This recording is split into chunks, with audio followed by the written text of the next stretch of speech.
what you guys can do this year. So we can start off. What is Project Bread? So Project Bread started out of the walk. Our mission, you can read, Project Bread is committed to providing people with sustainable, reliable access to nutritious food. Project Bread pioneers innovative initiatives and supports effective programs to eradicate hunger. That's a lot of words. What we really mean by that, we want to serve nutritious food. That's huge. So the answer isn't just any food for hungry people, but quality food for hungry people. And we want to do it with dignity. So we want to get rid of the embarrassing lines, we want to get rid of the stigma, and we want to provide healthy options to everyone that needs it. So our tagline, the opposite of hungry isn't full, it's healthy. So we don't want to have this image of, canned goods being the answer. We want to really provide fresh fruits, fresh vegetables, the things that we are all accustomed to eating. We think that they're a universal right. So you can go to the next slide. Service with dignity. There's a lovely picture of me with some other volunteers at the Paulus Center. That's in Boston. They do a Wednesday night supper club. So that's a meal program. They serve a delicious, balanced meal with a vegetarian option every Wednesday. They said they haven't missed a single one since it started, which is pretty great. And they do it with dignity. So what that means, they set tables all across the room with little place settings for everybody, and it's like waitress style. We bring it out to them, and we refill their cups. They don't have to wait in line. They don't have to be embarrassed to enter the space. It's a really great environment, and that's the type of programs Project Bread really likes to fund. So that's always on our minds, is the service with dignity aspect. So that goes into the impact of the Walk for Hunger. The Walk for Hunger, the money raised is actually dispersed immediately. So Project Bread acts as kind of a grant writing program when it comes to the Walk for Hunger. People apply for our grants, and we shoot the money that you guys do a great job fundraising all across the state. So over 300 programs, and these are our little taglines. So I'll let you read. We have hunger is silent, so we speak up. So that's an awesome thing. If you picture hungry people, you might picture the worst, you might picture the distended stomachs, all that kind of stuff, but it's also your neighbor. It's also people down the street from you. And they're not able to share their stories, so we do. So we speak up for them is the idea, and that's how the Walk for Hunger really started, is to spread awareness, and the money came after that. Serve up healthy with a side of dignity. So that's the same thing I've been talking about, the healthy options. It's not just, the easiest, the cheapest, but really thinking about what do these people really need, and how do we give it to them without any shame involved.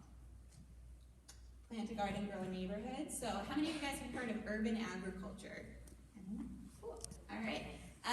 So this is a really cool new frontier for us that we're really excited about, and we're funding a lot of agencies that are doing it all across the state. But if you think of cities like Lowell or Boston, where you don't have farmland to grow this kind of produce on, it's great that we can now turn shipping containers into gardens. So that's a really, really exciting kind of new frontier for us. And protect our children, make hunger history. So we really focus a lot on childhood nutrition. So many habits start so young. I know we've all been annoyed by our parents instilling these things, but not everybody has that. So that's kind of Project Bread takes that on for a lot of kids across the state through school meal programs, summer breakfast options. So we're really looking into how do you build a foundation for a healthy life, and how do you make sure that kids all have the same opportunity to learn, to graduate high school, to graduate college. It all starts with food, really. All right, so this is a little map of where our programs are funded. So like I said, the Walk takes all the money and then instantly shoots it all out all across the state. And these are the 4 areas that I just touched on that we focus on in accepting our grant applications. So the history of the Walk for Hunger, this I'll go by really quickly, but it is pretty cool. It started by one guy, Patrick Hughes, at the Paulus Center. So that's where that Wednesday night supper club was. That's actually where the Walk started. 49 years ago, he got a group of people. It was a totally grassroots movement, and we really tried to keep it that way to this day. And they felt strongly and passionately about this issue, wanted to spread the awareness, and they raised a little money. But the real message of it was we're going to walk all across really make sure people hear our voices when we talk about hunger and the issue of it. Project Red, the Walk for Hunger, is the oldest continual pledge walk in the country, which is pretty amazing. And you definitely feel that. You feel that history when you're there on walk day. You meet people that were there at the first walk, and you meet people that have been doing it for 20 years, and you meet people that it's their first year too, and it's a really cool movement to be a part of. So the original walk was 29.6 miles, a little longer than our walk now. And they raised $26,000, and they went just to local things. So it's really cool to think about how that grew. 49 years is a long time, but at the same time, it's not that long. So it's pretty cool to see how big it's grown. All right, so then for this year, the 49th annual Walk for Hunger, we added on a 5K run last year. We'll talk a little more about what that's like. So we have our 20-mile tradition. This is what it's been since the first year. It's been our 20 miles, so since that 29.6. We've had the 20 miles except last year. So last year there was construction on our route and we had to switch to 10 miles. Some people were happy about that, but a lot of people missed it. And that's where you really see the tradition. So it's pretty cool. We're really excited to be back. That being said, 20 miles, most people don't do the whole thing. So these little numbers along the route, those are checkpoints. And you can stop at any of those checkpoints. They're about 2 to 2.5 miles long, and we have shuttle buses bringing you back to the common. So people can we try to make it accessible to everyone. So, you can walk with your grandfather, and he can stop at checkpoint 1, and you can go all the way to the end, or however it works out. Once you sign on, there is a Heart and Soul designation. So you'll see the back of, Keaton can turn around for you, the back of our t-shirt says Heart and Soul. We are actually on the Heart and Soul team. That's our top fundraisers. So those are fundraisers that raise $500 or more. There are all of these cool perks you get, Heart and Soul t-shirt, water bottle, but you'll also get to be a part of this really cool little niche community inside of another bigger niche community. And you meet a lot of people. That's where the people that have been doing it for years and years are. We have our breakfast the day of, which is really cool. That's where Keaton and I will be. And you get to meet all these people with these pretty amazing stories. And you also get to make a huge impact with your $500 or more. All right, so we hope you will join us. Keaton's going to be talking a little bit more about the walk and how you fundraise and how you sign up. So a little more about this here. Hey. So I know everyone's super excited because we're going to talk about the most exciting thing, which is fundraising. So as Kristen was talking about, if you raise at least $500, you are considered a Heart and Souler. So what that means is you get this awesome t-shirt, you get this water bottle, and so it sounds really difficult to raise $500, especially, I don't know like 500 people, let alone a way to get $500. So that's why we're going to teach you how to fundraise. And it's going to be awesome. So here is your team page, Oak 8 Gold, or I guess it's some of your team pages. But if this isn't your team, you can go home and make one, and it'll be awesome. And you can change your picture, and you can write any kind of personal statement that you want. If anyone has a personal story about hunger or what hunger means to them, that really goes a long way when you send this to your friends and family. I guess Facebook is still cool, so you can post it on Facebook, Twitter, Snapchat it, whatever, put it on Instagram. And so this is a quick and easy way for you to see your total, you can see who's donated to you, and of course you can join your team, because what's the saying? Everyone that fundraises together wins together as a team. I don't know. Just made that up. It's awesome. So yeah, next slide, Dan.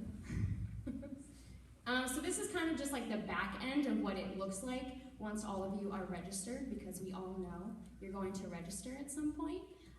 So this is when you can, as I mentioned before, set up your personal page. You can send emails to friends, family, and say, hey, I'm doing this awesome cause, Walk for Hunger. I'm walking 20 miles. Please support my walk. And you can send that to all the people you know. And you also can thank them. We make it easier for you to send them a thank you email, because no one loves giving money without getting a thank you. That goes a long way also. So we have that set up for you as well. And then something else that's pretty cool is that you can win these like achievement badges. So as soon as you send your first email, as soon as you register, you get a little achievement badge. And then something easy you can do is just quickly donate to yourself. No one has to know. You can make it anonymous. You don't have your name pop up. But then you get an awesome achievement badge, which is pretty cool, because then if you get all 9, you can show it off to people and encourage them to also get all 9. So just by downloading our mobile app, our Facebook app, raising $250 all the way up to $1,000, you can win these, achievement badges, and they will be on your walk center. So it's a nice incentive to raise and then, encourage other people to raise also. So this is our Facebook app. Everyone has Facebook, right? No. I told her, I said Facebook was out. Is Facebook not cool anymore? What does everyone have? Snapchat. All right, okay. So ignore this. We're going to go off the thing. Well, people have smartphones, right? All right, we can talk about this then.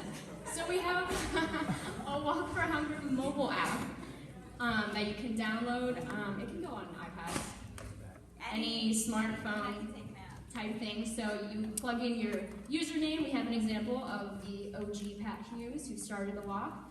And just like I mentioned before, on the Walk Center, you can actually send messages to your donors. You can ignore the F for Facebook, and you can send things via Twitter. I don't know what the IN stands for. LinkedIn. Y'all don't have that, unless you do, which is cool. And then you can also thank your donors the same way. So I think this is a lot more user-friendly for you guys. Or you can just Snapchat everyone and say, donate to my page. Well, make it your story. Yeah, make it your Snap story every day, so it never disappears. And then next slide. Okay. So as I mentioned before, raising $500 for Heart and Soul seems really scary. But we actually have some fundraising tips for you. We have a fundraising network, so after you ask your parents, your grandparents, friends, aunts, uncles, when I was your age, that was all I knew. Like, I didn't know who else to ask. So we actually did that for you. So you can talk to, I guess not friends from college, you can talk to your hairdressers. You can talk to your dry cleaner, like who your parents go to jump on the dry cleaning. Doctor's offices. Awesome. Your veterinarian, if you have an animal, ask him or her. They will give you money. So we just have a list of all the people that you could possibly think of that you would interact with, ever. And then you can check them off when you talk to them and they give you money. But if that's not your style, we also have a fundraising A to Z. So this is more team friendly. So if you don't want to go door to door, asking people to donate, you can come up with your own kind of fundraising event. So the classic is a bake sale. You don't have to do that. You can be more There's awesome original. events on here. Yeah, and it's great for a team. I think it's particularly awesome for school teams. So this is all online. Definitely check it out. My personal favorite is the Penny Wars. I don't know if anyone is familiar with this model. I'm going to take that as a no. So I'm going to tell you what it is. That's when each different grade level, or I guess you guys are different by colors also. Yes? Is that what the colors mean? So each color, each grade level has their own jar. And so you want to put pennies in your team's jar. And you do this for a week, a month, whatever. But then everyone else can sabotage you with quarters, dimes. Yeah, you know this? Yeah. All right. Then Do it. yo, tell me. All right, yeah, so that's an easy way. And then the winner, you can just give that to your fundraising total. And it's awesome. Next slide. Tips for success. So Oak 8 has actually raised over $100,000 for Project Red since 2005. That's awesome.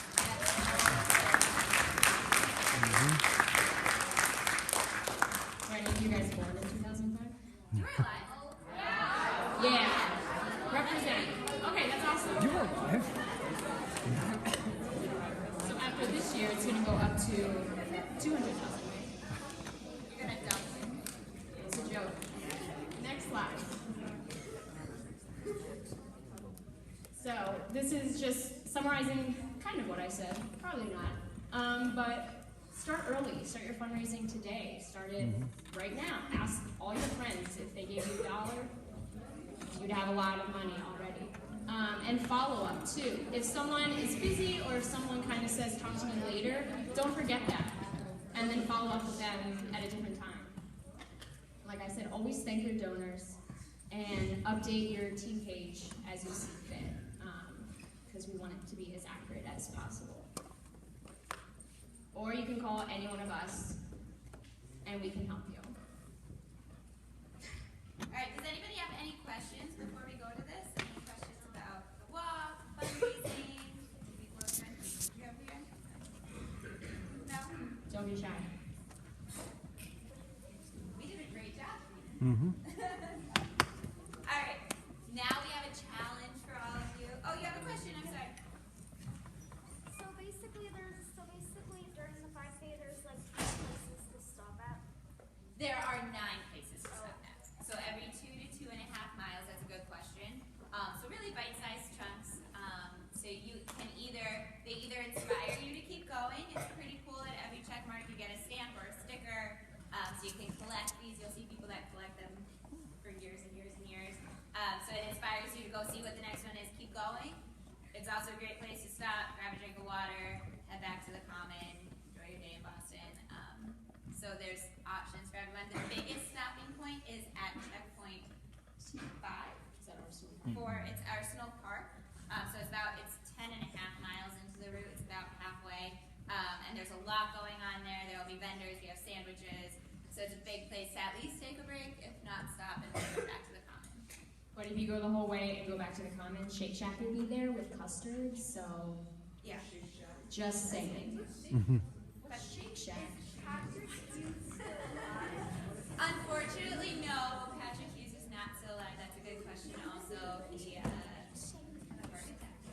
But he had a great impact. He's a really cool person in research. If you're ever doing a project, I know sometimes schools do projects on nonprofits. He's a really cool guy. Yeah. What's a Shake Shack? What is a Shake Shake Shack? Shack is We are not personally sponsored by Shake Shack, but we will tell you it's the best place. it's an awesome place where you can get hamburgers. They have It's like hot dogs. It's Ice really cool cream. because it's fast casual. It's kind of like fast food, but it's all natural. They really think about their ingredients. That's why we sponsor. We allow them to be a sponsor of us, basically. So we are very picky about who can fund us. Alan Parker, our executive director, refuses money from companies that don't align with our mission. So that's why Shake Shack is actually a pretty cool brand. Yeah. Last question. Why do you guys have dinners on Wednesdays? So that's Great the College question. Center. That's one of our 300 funded agencies, does the Wednesday night supper club. You'll see that a lot. Some places do Tuesday night supper clubs. Some places do Sunday breakfast. So basically, it's a doable amount for these organizations. They're not a day shelter. They're not an overnight shelter. They don't have the capacity to have a meal every night, but they do what they can. They get it sponsored for one night a week, and it's something that people can count on. It's something that homeless and poor, or even just people that want to meet people, a meal out. I think something people might not know is that it's not just people who are homeless or poor.